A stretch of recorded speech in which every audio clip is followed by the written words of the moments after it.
கடந்த 28ஆம் தேதியிலிருந்து உலகமே பத்தி எரிஞ்சிட்டு இருக்கு. அதுக்கு முக்கிய காரணம் என்னன்னா, இஸ்ரேலும் அமெரிக்காவும் சேர்ந்து ஈரான்ல கடுமையான தாக்குதல் நடத்துச்சு. அந்த தாக்குதலுக்கு முக்கிய காரணம், அதாவது ஈரான் வந்து அணு ஆயுதம் தயாரிக்கிறத கைவிடும் மருந்து எவ்வளவு கேட்டது, முக்கியமா பேச்சுவார்த்தைக்காக கூப்பிட்டது. ஆனா பேச்சுவார்த்தை தோல்வியில் முடிஞ்சது.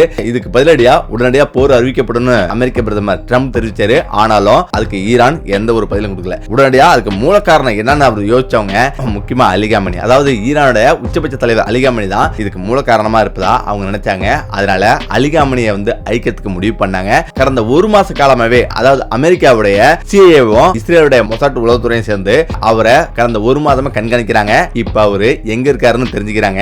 ஈரான்ல 100 அடி கீழே பங்கர்ல பதுங்குழியில தங்கி இருக்கிறது அவங்களுக்கு தெரிய வருது. இப்பதான் கணக்கு போட்டு கச்சிதமா வந்து வேலையை முடிக்கிறாங்க. அதான் F-57 MOPன்ற பயங்கரமான குண்டு. இந்த குண்டு 14,000 கிலோ எடை கொண்டது. இந்த குண்டை வச்சு தகர்க்கிறாங்க. மேல இருந்தாதான் அவர் வந்து அழிக்கிறது கஷ்டம். அதனால பூமிக்கடியில இருந்தா நம்மள ஒண்ணும் பண்ண முடியாது அப்படின்னு 100 அடி கீழே வந்து அவர் வந்து தங்கியிருக்காரு. முழுவதும் காங்கிரீட்டாலான அந்த 100 அடியும் காங்கிரீட்டாலே வந்து இருக்குது. அடிச்சு தகர்க்கவே முடியாது. அதான் அணுகுண்டு போட்டா கூட அடிச்சு தகர்க்க முடியாது. அந்த இடத்துல தான் இந்த 57 MOPன்ற குண்டை வந்து 14,000 கிலோ எடைனா பாத்துக்க 14 டன் எடை கொண்ட அந்த குண்டை வந்து தொடர்ந்து 15 குண்டு வந்து வீசிருக்காங்க. அது கடைசியில அவரை சுக்கு நூறாகி இருக்கு. அந்த குண்டு குறைஞ்சபட்சம் 100 அடி கீழே வந்து போய் வெடிக்கிறது தான். அப்படிப்பட்ட குண்டை வந்து அவங்க 15 குண்டை வந்து வீசிருக்காங்க. சுக்கு நூறா வந்து உடைஞ்சிருச்சு. இது எல்லாமே ஒரு நிமிடத்துல நடந்து முடிஞ்சிச்சு. அது மட்டும் இல்லாம 90 நிமிடமா ஈரான் முழுவதும் தாக்குதல் நடத்திருக்காங்க. அந்த 90 நிமிடங்கள்ல 500 ஏவுகணைக்கு மேல வீசி தாக்குதல் நடத்திருக்காங்க. இதனால ஈரான் ஒரு நிமிஷம் நில குலைஞ்சு போச்சு. ஆனா அதே நேரத்துல ஈரான் ரெவெஞ்ச் எடுக்கிறது, அதாவது பழிக்கு பழி தீர்ப்போம் அப்படின்னு விடமாட்டோம் அப்படின்னு அவங்க வந்து திரும்ப வந்து அடிக்க ஆரம்பிச்சாங்க. இதனால இப்ப மேற்குலகம் முழுவதும் மிகப்பெரிய ஒரு பதட்டத்துல வந்து இருக்குது. அதுக்கு முக்கிய காரணம் என்னன்னா, அதாவது அதோட அண்டை நாடுகளான, அதாவது ஈரானுடைய அண்டை நாடுகள் Dubai, Qatar, Oman, Saudi Arabia அப்படின்னு அந்த அனைத்து நாடுகளுமே அமெரிக்காவுடைய நட்பு நாடுகள். இப்ப அமெரிக்காவுடைய ராணுவ தளங்கள் முழுவதும் இங்கதான் வந்து இருக்குது. நீங்க எதுக்கு இருந்து இவங்களுக்கு இடம் கொடுத்தீங்க அப்படின்னு அவருடைய அருகில் இருக்கிற 6 நாடுகளை வந்து தாக்குதல் மிகவும் கொடூரமா நடத்திட்டு இருக்காங்க. இந்த தாக்குதலால ஏகப்பட்ட அடி யாருக்குன்னா துபாய், பஹ்ரைன், இந்த 2 நாடுகளுக்கு தான் பயங்கரமான அதிர்ச்சியில் இருந்திருக்காங்க. அந்த நாடுகள் முழுவதும் இப்ப தாக்குதல் நடத்திருக்காங்க. இதுல முக்கியமா துபாயில வந்து உலகத்திலே உயரமான புர்ஜ் கலிஃபா கட்டடத்துக்கு பக்கத்துல மிகப்பெரிய ஒரு குண்டு வந்து விழுந்திருக்கு. அது மட்டும் இல்லாம துபாயோட விமான நிலையமும் சிதைஞ்சு போயிருக்குதான். இதனால பயங்கரமான வந்து அதிர்ச்சியில் வந்திருக்காங்க.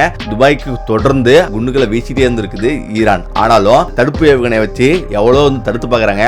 ஆனா 1-2 ஏவுகணை கீழே விழுந்துருது. அதே நேரத்துல மேலேயே வந்து வெடிக்க வைக்கிற அந்த குப்பைகள் எல்லாம் கீழே வந்து விழுது. நீங்க நினைச்சு பாருங்க, ஒவ்வொரு குண்டும் குறைஞ்சபட்சம் 900 கிலோ எடை கொண்டது. அது வெடிச்சு சிதறும் போது அதோட துண்டு பகுதிகள் தான் ஒவ்வொரு இரும்பு எவ்வளவு வெயிட்டா இருக்குன்னு பாத்துங்க. குறைஞ்சபட்சம் 50 கிலோ, 100 கிலோ, 5 கிலோ, 10 கிலோன்ற எடையில வந்து மேல விழுந்தா மனிதர்கள் வந்து சிதைஞ்சு போவாங்க.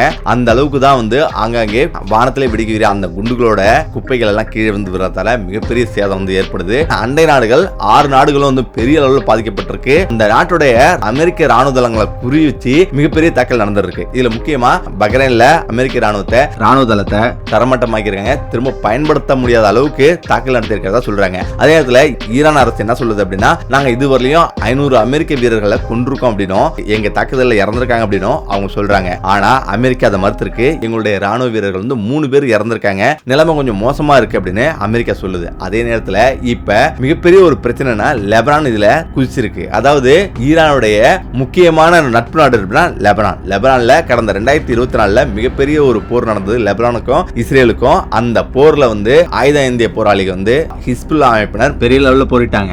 அவங்க என்ன செஞ்சிருக்காங்கன்னா, நேற்று இஸ்ரேல் நோக்கி ஏவுகணை வீசி தாக்கியிருக்காங்க.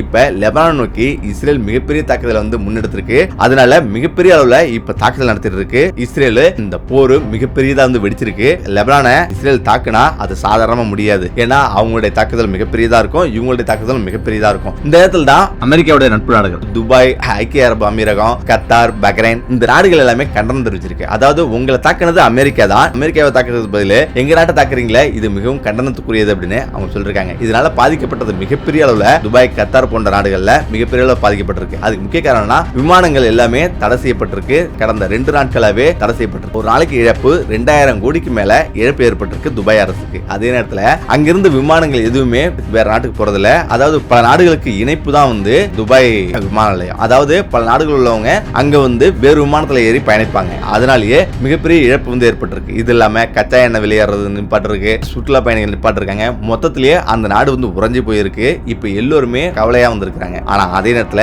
ஈரான் தொடர்ந்து அது குண்டுகள் வந்து வீசி வந்தது. இப்ப அமெரிக்கா வந்து இதனால கண்டிச்சு பார்த்தது. அதாவது உங்களோட தாக்குதல் நிப்பாட்டுங்க, அப்படி நிப்பாட்டலனா நாங்க மிகப்பெரிய அளவுல திரும்ப தாக்குதல் நடத்துவோம் அப்படின்னு அமெரிக்காவும் சொல்லிச்சு. ஆனா ஈரான் வந்து கேட்கவே இல்லை. இந்த இடத்துல தான் இஸ்ரேலும் அமெரிக்காவும் இப்ப சேர்ந்து மிகப்பெரிய தாக்குதலை ஈரான் மீது தாக்குதல் தொடுத்திருக்காங்க. என்ன மாதிரி தாக்குதல் அப்படின்னா, ஈரான் வந்து நேரடியா மேல் தளத்துல வச்சு அண்டை நாடுகளை தாக்கல, அதாவது பூமிக்கு அடியிலிருந்து ஏவுகணையை வந்து வீசுறாங்க. அதாவது பாலிஸ்டிக் ஏவுகணைன்னு சொல்லுவாங்க. ஒவ்வொரு ஏவுகணையும் 1000 கிலோ எடை கொண்டது. அந்த ஏவுகணை எல்லாமே பூமிக்கு அடியில இருந்து வீசுறதால யாருக்கும் தெரியாது அப்படின்னு நினைச்சிட்டு தான் அவங்க வந்து வீசினாங்க. அமெரிக்காவும் இஸ்ரேலும் இதை கண்டுபிடிச்சு இப்ப என்ன பண்றாங்கன்னா, அந்த தரைதளத்துல இருந்து எங்க இருந்து வீசுறாங்களோ அந்த இடங்களை குறி வச்சு அமெரிக்காவும் இஸ்ரேலும் சராமரியா இப்ப ஈரான் மீது தாக்குதல் தொடுத்திருக்காங்க. இதனால மிகப்பெரிய அளவுல அதிர்ச்சி இருந்திருக்கு. ஏன்னா இஸ்ரேல் அமெரிக்காவும் 2 நாளா வந்து வானிங் தான் பண்ணிட்டு இருந்தது. ஆனா இப்ப தற்போது திரும்ப வந்து தாக்குதல் நடத்திருக்கு. மிகப்பெரிய ஒரு அமெரிக்க கப்பலான லிங்கன் கப்பலை, அதுவும் விமானம் தாங்கி போர் கப்பல், இப்ப ஈரான் வந்து தாக்கிருக்கு. அதோட ஒரு பகுதி சேதம் அடைஞ்சதா ஈரான் வந்து தெரிவிச்சது. இப்ப அதுக்கு எதிர்த்தாக்குதலா ஈரானுடைய 40 கப்பலுக்கு மேல அடிச்சு தோசம் பண்றதா சொல்றாங்க, மூழ்கி அடிச்சிருக்கு. இது மட்டும் இல்லாம ட்ரம்ப் இன்னைக்கு தெரிவிச்சிருக்காரு, இந்த 40 கப்பல் மட்டும் கிடையாது, இன்னும் அங்க மிச்சம் மீதி உள்ள அனைத்து கப்பலையுமே மூழ்கடிப்போம், அதாவது கடலுக்கடியில் தான் நீச்சல் அடிக்கும் அப்படின்னு அவர் தெரிவிச்சிருக்காரு. இதோட நிப்பாட்டிங்க, நிப்பாட்டலனா நிலைமை ரொம்ப மோசமா இருக்கும் அப்படின்னு அவர் தெரிவிச்சிருக்காரு. இந்த இடத்துல ஈரானுடைய புரட்சி காவல் படை வந்து இதை வந்து தெரிவிச்சிருக்கு. அதாவது நாங்க சாதாரணமா விட்டுவிட மாட்டோம், இதுக்கு பழிக்கு பழி தீர்த்தே தீருவோம். அமெரிக்காவும் இஸ்ரேலும் இதுக்கு பதில் சொல்லியே ஆகணும். அமெரிக்காவுக்கு எந்த நாடெல்லாம் வந்து நட்பு நாடுகள் இருந்ததோ அந்த நாடுகள்லாம் கண்டிப்பா வந்து இதோட விளைவை வந்து அனுபவிச்சு தான் ஆகணும், உங்களை கண்டிப்பா நாங்க தாக்குவோம் அப்படின்னு ஈரான் வந்து தெரிவிச்சிருக்கு. இதனால ஈரானுடைய சுற்றியுள்ள நாடுகள் எல்லாருமே அதிர்ச்சி ஆயிருக்காங்க. முக்கியமா பாத்தீங்கன்னா இப்ப தொடர்ந்து அவங்கள்ட்ட உள்ள ஏவுகணைகள் வந்து வீசிட்டே இருந்திருக்காங்க. அண்டை நாடுகள் அனைத்து நாடுகளிலுமே வந்து பயங்கரமா வந்து தாக்குதல் உள்ளாயிருக்கு. யாருமே வந்து வெளியில வரல. அந்தந்த நாட்டு அரசு எல்லாருமே வீட்டுக்குள்ள இருங்க, வெளியில வராதுங்க. ஏன்னா அந்த ஏவுகணை வானத்திலே தடுத்து வெடிக்க வைக்கிற அந்த ஏவுகணையோட குப்பை வந்து கீழே வந்து விழுது. இது மனிதர்கள் மேல பாதிக்கப்படுது. இது போல துபாயில ஒரு 4 பேர் மேல வந்து விழுந்திருக்கு. அதுல ஒருத்தர் இந்தியர், எல்லாமே படுகாயம் வந்து அடைஞ்சிருக்காங்க. அது மட்டும் இல்லாம இந்த குண்டுகள்லாம் எந்த நேரத்துல எங்க விழுன்னு தெரியாது. அனைத்து இந்தியர்களும் அனைத்து வெளிநாட்டுகளும் பயந்து போயிருக்காங்க. முக்கியமா துபாய் நாட்டுல 92% பேர் வந்து வெளிநாட்டினர் தான். 8% பேர் தான் வந்து துபாய் நாட்டுக்காரங்க. அப்ப அந்த 92% பேருங்க வந்து எல்லாருமே வெளியிலிருந்து, அதாவது ஒவ்வொரு நிறுவனமும் அவங்களுடைய ஆபீஸ் வந்து துபாய் போன்ற வளர்ந்த நாடுகளை வச்சிருக்கிறது அவங்களுக்கு பெருமையா நினைக்கிறாங்க. அதனாலதான் நிறைய நாட்டுடைய முக்கியமான ஆபீஸ் எல்லாமே அங்க வந்து வச்சிருக்காங்க. அது மட்டும் இல்லாம மிகப்பெரிய கோடீஸ்வரர்ல இருந்து நிறைய நிறுவனம் அங்க அவங்களுடைய பங்குக்கு மிகப்பெரிய அளவுல முதலீடு பண்ணி ரியல் எஸ்டேட்டும் கட்டடங்களை வாங்கி வச்சிருக்காங்க. இதனால மிகப்பெரிய பாதிப்பு வெளிநாட்டவர்களுக்கு தான் வந்து இருக்குது. அதனாலதான் துபாய் நாட்டை ஈரான் தாக்குறது. அதனால துபாயை தாக்குனா கண்டிப்பா துபாய் வந்து அழுத்தம் கொடுக்கும். எல்லா நாட்டிடம் இருந்து அமெரிக்காவுக்கும் இஸ்ரேலுக்கும் அழுத்தம் கொடுக்கும். அதாவது இந்த போரை உடனடியாக வந்து நிறுத்துங்க அப்படின்னு அவங்க வந்து சொல்லுவாங்க. அதன் மூலமா போர் ஒரு முடிவுக்கு வரும். அதனாலதான் துபாயை வந்து ஈரான் நேரடியாக தாக்குது. இதனால துபாய் மிகப்பெரிய பாதிப்புக்கு வந்து உள்ளாயிருக்கு. அது மட்டும் கிடையாது, துபாய் நாட்டுல அமெரிக்க அதிபர் டொனால்ட் ட்ரம்ப் ஏகப்பட்ட நிலங்களை வந்து வாங்கி போட்டிருக்காரு. அவருடைய சொத்து ஏகப்பட்டது வந்து இருக்குது. அந்த சொத்தை நோக்கி தான் இப்ப வந்து மிகப்பெரிய தாக்குதல் வந்து நடத்திருக்காங்க. நேத்து ட்ரம்போட கட்டடத்துக்கு, அதாவது புர்ஜ் கலிஃபா பக்கத்துல அவருடைய கோல்டு கிளப்னு சொல்லக்கூடிய ஒரு மிகப்பெரிய ஒரு கட்டடம், அந்த கட்டடத்தையும் தாக்கியிருக்காங்க. அது மட்டும் இல்லாம இன்னும் சில சொத்துக்களையும் தாக்கியிருக்கிறதா சொல்றாங்க. இதனால மத்திய கிழக்கு முழுவதும் மிகப்பெரிய பதட்டத்துல வந்திருக்கு. இந்த போர் தற்போது முடியாதுன்னே தெரியுது. ஏன்னா இந்த போர் முடியாதா இருந்தா நிறைய நிறுத்திருப்பாங்க. ஆனா ஈரான் வெறி கொண்டு அதோட ஆட்டத்தை தொடங்கி இருக்கு. இந்த ஆட்டம் சாதாரண முடிகிற மாதிரி தெரியல. ஏன்னா எவ்வளோ அமெரிக்காவும் இஸ்ரேலும் வார்னிங் பண்ணாங்க, ஆனாலும் ஈரான் நிப்பாட்டுற மாதிரி தெரியல. அதனால தொடர்ந்து இதோட தாக்குதல் அதிகரிச்சுட்டே இருக்கும். இதுல ஏதோ ஒரு மிகப்பெரிய விஷயம் நடக்க போறது மட்டும் உறுதியா தெரியுது. அதாவது ஈரானுடைய அந்த அரசை வந்து மாத்தி அதுக்கு வேற ஏதாவது ஒரு அரசு வந்தா மட்டும்தான் இதுக்கு வந்து உண்மையான தீர்வு கிடைக்கும் அப்படின்னு நம்புறாங்க. அது மட்டும் இல்லாம இந்த தாக்குதலுக்கு 500 பேருக்கு மேல வந்து பலியாயிருக்காங்க ஈரான்ல. அதனால இதுக்கு பதிலுக்கு பதிலே நாங்க தாக்குதல் நடத்தாம விட மாட்டோம் அப்படின்னு ஈரான் இஸ்ரேல் மீது தாக்குதல் நடத்திருக்கு. ஈரான் தொடர்ந்து ஏவுகணை ஏவிட்டு இருக்கு. அப்படி ஏவுன ஒரு ஏவுகணை இஸ்ரேல்ல பெரிய ஒரு கட்டடத்துல விழுந்திருக்கு. இன்னைக்கு காலைல நடந்த இந்த தாக்குதல்ல பொதுமக்கள் 9 பேர் உயிரிழந்திருக்காங்க. அது மட்டும் இல்லாம 10 பேருக்கு மேல அந்த கட்டடத்துக்கு கீழே சிக்கிருக்காங்க. இப்ப அவங்கள மீட்கிற பணி பரபரப்பா நடந்துட்டு இருக்கு. இப்படி அவங்களுடைய தாக்குதல் மிகவும் கொடூரமா இருக்கு. அடுத்த தாக்குதல் எப்படி இருக்குன்னே சொல்ல முடியாது. ஏன்னா இதுல வந்து நிறைய அமெரிக்காவும் மறைக்குது. எப்படின்னா இப்ப அமெரிக்க நிலைகளை குறி வச்சுதான் 6-7 நாடுகள்லயும் தாக்குதல் நடத்துச்சு. அதனால ஒவ்வொரு அமெரிக்காவுடைய ராணுவ தளங்கள்லயும் குறைஞ்சபட்சம் வந்து 200-300 பேருக்கு மேல அவங்க பணியில வந்து இருப்பாங்க. ஆனா போர் பதட்ட காரணமா முக்கியமா நிறைய பேர்த்த வந்து வெளியேற்றிருப்பாங்க. குறைஞ்சபட்சம் ஒரு 50 பேர் வந்து இருப்பாங்க. ஏன்னா அவங்க தாக்குதல்னு உத்தரவிட்ட பிறகு உடனடியா அங்குள்ள ஆயுதங்களை வச்சு தாக்குதல் நடத்துறதுக்கு தான் அங்க வந்து ராணுவ தளங்கள் வந்து அமைச்சிருக்காங்க. இப்ப ஈரானுடைய கருத்து என்னன்னா, ராணுவ தளங்கள் இருக்கத்தால் தானே இப்ப இவங்க வந்து நம்மள வந்து தாக்குவாங்க. இப்ப நம்ம வேற எதுவுமே பண்ணக்கூடாது. முதல்ல அண்டை நாடுகள்ல உள்ள அந்த ராணுவ தளங்களை, அமெரிக்காவோட ராணுவ தளங்களை நம்ம எடுத்தாவே நம்மள திரும்ப தாக்குறதுக்கு உண்டான வழியை வந்து அவங்க வந்து பின்பற்ற முடியாது. இஸ்ரேல்ல இருந்து தாக்குதல் வரும், இல்ல கடல்ல இருந்து தாக்குதல் வரும். ஆனா மற்ற நாடுகள்ல இருந்து தாக்குதல் வராது. அதனால முதல்ல அமெரிக்காவோட ராணுவ தளங்களை முற்றிலும் அழிப்போம். அதுக்கு பிறகு இஸ்ரேல் வந்து கொடூரமா தாக்குவோம் அப்படின்னு அவங்க பிளான் போட்டு அவங்க வந்து தாக்க ஆரம்பிச்சிருக்காங்க. இப்ப அமெரிக்காவும் இஸ்ரேல் என்ன முடிவு எடுத்திருக்குன்னா, இவன் இப்படியே விட்டா தாக்கிட்டே வந்திருப்பான், முற்றிலும் ராணுவ தளங்கள்லாம் வந்து அழிச்சிட்டு இப்ப இஸ்ரேல் மேல கொடூரமா தாக்குவான். அதனால நம்ம என்ன பண்றோம்னா, இப்பவே ஈரான் வந்து தாக்குவோம். அதாவது முக்கிய ராணுவ தளங்களை அங்கங்க கொஞ்சம் கொஞ்சம் இருக்கு, அதனால அங்க வந்து தாக்குதல் நடத்துறதுக்கு முன்னாடி நம்ம இப்பவே தாக்குதல் நடத்துவோம் அப்படின்னு இவங்க 4 பக்கமும் கொடூரமான தாக்குதலை இப்ப ஈரான் மீது வந்து செலுத்திருக்காங்க. இந்த விஷயம் மிகப்பெரிய விஸ்வரூபமா எடுத்திருக்குது. போக போக என்ன நடக்கும் அப்படின்னு பார்த்தா தெரியும். ஏன்னா இது சாதாரணமா முடிகிற மாதிரி இல்ல. இதனால மிகப்பெரிய ஒரு பொருளாதார இழப்பும் உலக நாடுகள் காணப்போகுது. அதுக்கு முக்கியமா நம்ம இந்தியாவும் பாதிப்பு ஏற்படும். அதாவது எண்ணெயோட விலை இப்ப 100ல இருந்து 150 வரல ஏறும். பெட்ரோல், டீசல் போன்ற எண்ணெய் வளங்கள், அதே போல மத்த வளங்களும், அதாவது தங்கம், எல்லாருமே வந்து பெரிய பெரிய முதலீட்டாளர்கள் எல்லாமே முதல்ல போர்னு வந்துட்டாவே அந்த நாட்டில் உள்ளவங்க, America, Dubai, Israel, Bahrain, Kuwait, இது போன்ற அந்த நாட்டில் உள்ள பெரும்பாலான அதிபர்கள், தொழிலதிபர்கள், பெரிய பெரிய கோடீஸ்வரர், முதலீட்டாளர்கள், இவங்க எல்லாமே என்ன பண்ணுவாங்கன்னா, நம்மளுடைய பணம் வந்து மற்ற விஷயங்களை போட்டா பெரிய ஒரு பாதிப்பு ஏற்பட்டுச்சுன்னா மீட்க முடியாது, ஆனா தங்கத்துல போட்டா மீட்டலாம். எல்லா நாடுகளும் ஏற்றுக்கொள்ளக்கூடிய ஒரு உலோகம் தான் தங்கம். அதனால எல்லா முதலீட்டாளர்களும், எல்லா கோடீஸ்வரர்களும் அந்தந்த நாட்டில் உள்ளவங்க எல்லாமே இப்போ வந்து தங்கத்துல வந்து முதலீடு பண்ணுவாங்க. அதனால தங்கத்தோட விலை மிகப்பெரிய அளவு எகிறதுக்கும் வாய்ப்பு இருக்கு. இந்த போர் குறைஞ்சபட்சம் ஒரு 5 நாளுக்குள்ள வந்து முடிஞ்சது அப்படின்னா பெரிய ஒரு கட்டமைப்பு வந்து ஏற்படும், பெரிய ஒரு பாதிப்பு வந்து ஏற்படாது. 5 நாளைக்கு மேல வந்து இது போக ஆரம்பிச்சதுன்னா இது மிகப்பெரிய அளவு அழிவு வந்து கொடுக்கக்கூடிய ஒரு போர் தான் இது. அதாவது ஈரானுக்கு குறைஞ்சபட்சம் காசாவில் ஏற்பட்ட நெருக்கடி கூட வந்து ஈரானுக்கு ஏற்பட வாய்ப்பு இருக்கு. அதனால வந்து மிகப்பெரிய ஒரு பாதிப்பை ஈரானுக்கும் வந்து ஏற்படும். ஆனா ஈரான் சாதாரணமாக நினைக்க முடியாது. ஏன்னா ஈரானிடம் பெரிய அளவுல ஆயுதங்கள் வந்து இருக்குது. அந்த ஆயுதங்களை எடுத்து தாக்க ஆரம்பிச்சதுன்னா உண்மையிலேயே காசாவில் வந்து எந்த அளவுக்கு மக்கள் செத்து விழுந்தாங்களோ அதை விட அதிகமா மக்கள் பலியாகிறதுக்கு இஸ்ரேலுக்கு நிறைய வாய்ப்பு இருக்கு. அதனாலேயே பயந்துட்டு இருந்திருக்காங்க. இஸ்ரேல் மக்கள் ஒவ்வொரு நிமிடமும் திக்குன்னு இருந்திருக்காங்க. ஏன்னா மிகப்பெரிய தாக்குதலுக்கு உள்ளாக போறது இப்ப இஸ்ரேல் தான். ஏன்னா மற்ற நாடுகளை அவ்வளவு சீக்கிரம் வந்து தாக்காது. ஈரானுடைய முக்கியமான குறிக்கோள் துபாய் கிடையாது. பெரிய பெரிய கட்டடங்கள்லாம் தாக்கினா என்னத்துக்காக வருது அப்படின்னு எல்லோருமே வந்து யோசிக்கிறாங்க. புர்ஜ் கலிஃபா கிடையாது. மிகப்பெரிய கட்டடத்தை தாக்கணும் அப்படின்னு நினைச்சிருந்தாங்கன்னா முதல் நாளே தாக்கல் நடத்திருப்பாங்க, அதை அழிச்சிருப்பாங்க.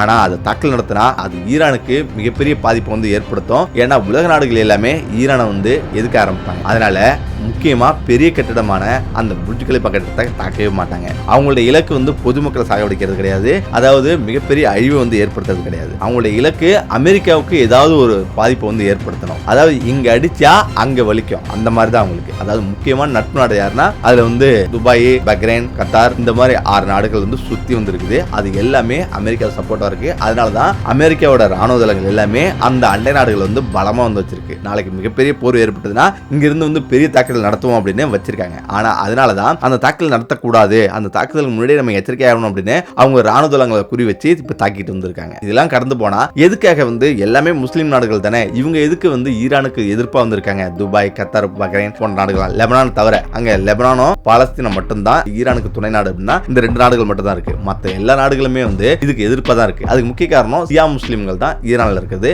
மத்த எல்லா நாடுகளையும் வந்து சன்னி முஸ்லீம் வந்து அதிகமா வந்திருக்காங்க. அதனால இவங்களுக்கும் அவங்களுக்கும் கலாச்சாரத்திலிருந்து பழக்க வழக்கங்கள் எல்லாமே வந்து மாறுபடும். அதனால மேக்சிமம் எல்லாமே வந்து இதுக்கும் அதுக்கும் பல விதமான எதிர்ப்புகள் வந்து இருக்கும். எப்போதுமே வந்து சியா, சன்னி இந்த 2 முஸ்லிம்களுக்கு இடையே பெரிய பெரிய சண்டைகள் நடந்திருக்கு. லட்சக்கணக்கான மக்கள் இதனால வந்து இறந்திருக்காங்க. அதனாலேயே அவங்க 2 பேத்துக்கு எப்போதுமே வந்து ஒட்ட முடியாது. ஏன்னா ஈரானியர் வந்து பாரசீகர்களுக்கு பெரிய ஒரு வரலாறே வந்திருக்கு. உலக வரலாறுல அவங்களுக்கு இல்லாம ஒரு வரலாறே வந்து எடுக்க முடியாது. அந்த அளவுக்கு அவங்க முக்கியமா வந்து இடம் பிடிச்சிருக்காங்க. இப்படிப்பட்ட ஒரு இடத்துல தான் ஈரான் வந்து மிகப்பெரிய அளவுல இன்னைக்கு தாக்கத்தை வந்து ஏற்படுத்த போகுது. ஏன்னா ஈரான் வந்து சுற்றியுள்ள நாடுகளை, எல்லா நாடுகளை விட ஈரான் தான் மிகப்பெரிய நாடு. அதாவது இஸ்ரேலா இருக்கட்டும், சுத்தி உள்ள அனைத்து நாடுகளையும் ஒண்ணு சேர்த்தா கூட ஈரான் அளவுக்கு வர முடியாது. ஏன்னா ஈரான் அவ்வளவு பெரிய நாடு. அங்க எப்போதுமே வந்து ஒரு எச்சரிக்கையா பெரிய லெவல்ல அவங்க வந்து திட்டம் போட்டிருக்காங்க. அதனாலேயே அவங்க அணு ஆயுதம் தயாரிக்கிறதுக்காக பல வருஷமா முயற்சி செஞ்சுட்டு இருக்காங்க. இதுக்கு ஒரு பெரிய தடையா இருக்கிறது இஸ்ரேலும் அமெரிக்காவும். எங்க வந்து ஈரான் அணு ஆயுதம் தயாரிச்சுட்டா